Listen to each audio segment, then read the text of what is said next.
आज दिनांक 28 ऑगस्ट 2024 रोज बुधवारला श्री संत जगनाडे महाराज नगर परिषद प्राथमिक शाळा लांजेडा येथे नगर परिषद च्या वतीने पर्यावरण पूरक मूर्ती कशी तयार करायची याची कार्यशाळा प्रत्यक्ष घेण्यात आली।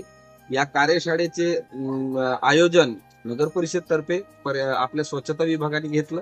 त्यामध्ये मूर्तिकार आपल्या फुले वार्डातील कपाटेजी यांनी मातीपासून मूर्ती कशी तयार करतात, टप्प्याटप्प्याने मूर्तीचे कालवण कसं करायचं, कालवण केल्यानंतर मूर्तीचं पूर्ण सेटअप कसं करायचं, पहिले कोणत्या भागाचं आपण आपला फ्रेमवर्क करायचं आणि मग कालवण केल्यानंतर कोणकोणत्या भागाचे नमुने तयार करायचे हे सगळं टप्प्याटप्प्याने सांगितलं।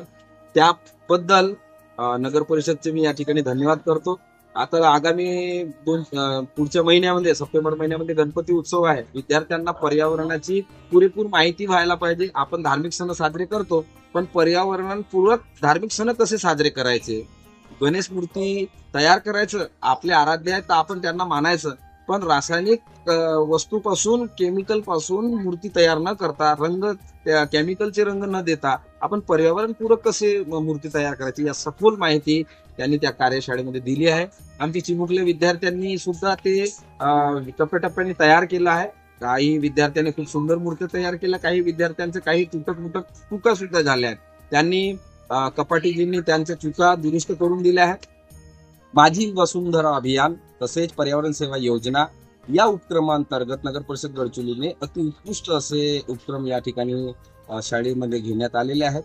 आता आपल्याला माहितच आहे की गणपती उत्सव सप्टेंबर महिन्यामध्ये येणार आहे आणि त्याच्यासाठी लोक पीओपीचा वापर, केमिकल्सचा वापर, विविध रसायनाचा वापर करून आमचं गणपती कसं उत्कृष्ट दिसेल याच्यासाठी काम करतात, पण आपण कुठेतरी पर्यावरण पूरक कार्यक्रम करत नाही। यामुळे आपला पर्यावरण दूषित झालेला आहे। वेगवेगळ्या पद्धतीचे आजाराला आपण बळी पडतो।